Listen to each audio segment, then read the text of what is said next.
Yes, I expect you were surprised yesterday when I suggested that Isaiah was in fact speaking not just to Jeremiah and his generation about the invasion of Babylon and the rise of Babylon, but could possibly be speaking as well to the very end of time, that time when Jesus is going to return and establish his kingdom. And when he comes back, what will he find?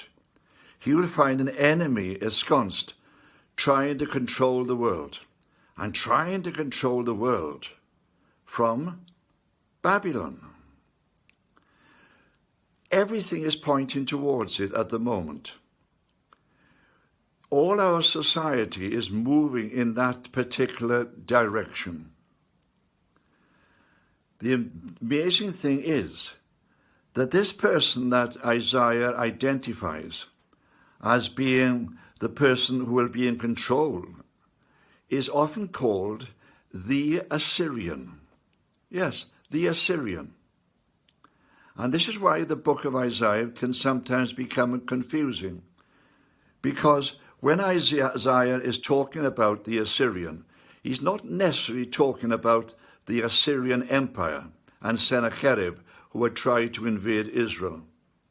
He's talking about another figure, a figure who somehow repeats itself throughout history.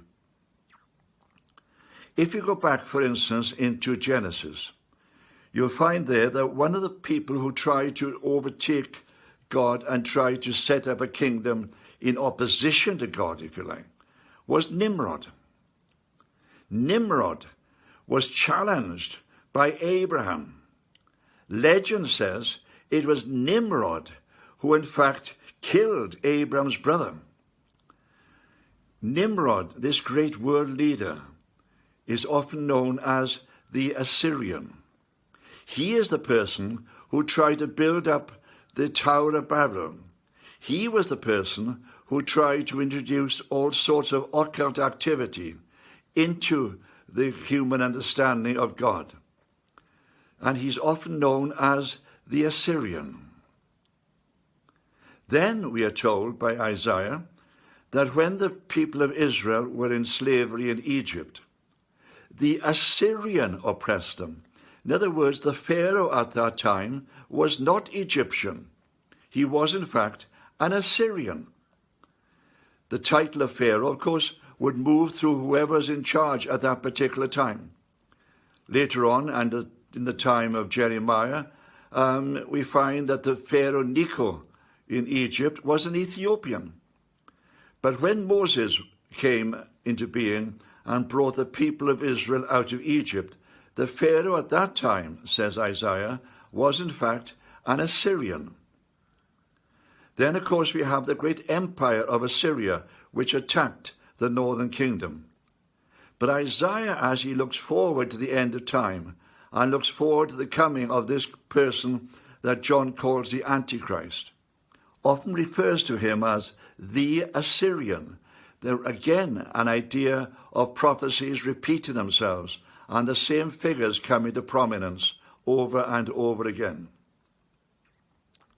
So Isaiah, looking forward, sees all world government being concentrated in one place.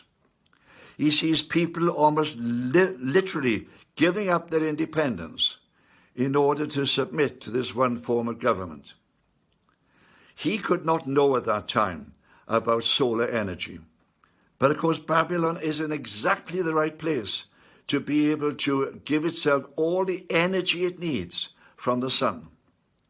It doesn't depend upon oil, it doesn't depend upon any other energy source. And we all know over the last year how easy it is now for people to communicate and to zoom their comments together into one place. If you look at our own parliament at the moment, you'll see just a smattering of MPs meeting in the House of Commons. The others, well, they're all watching it on their Zoom accounts. They're all watching what is going on and taking part in the debate from all over the country, wherever they happen to be situated. Well, of course, the same thing could happen in Babylon.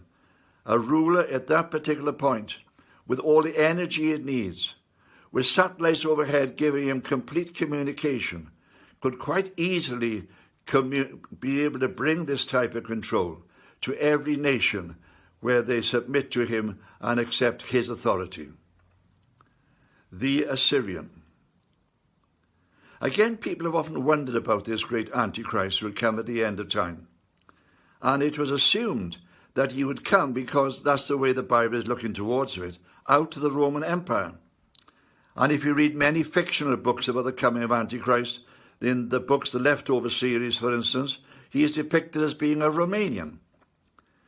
But what people have often forgotten is that the Roman Empire itself split into two parts, east and west. So the great Antichrist coming from the Roman Empire could just as easily come from the eastern part as the western part. And he could truly be even developing, even at this moment, to come to power.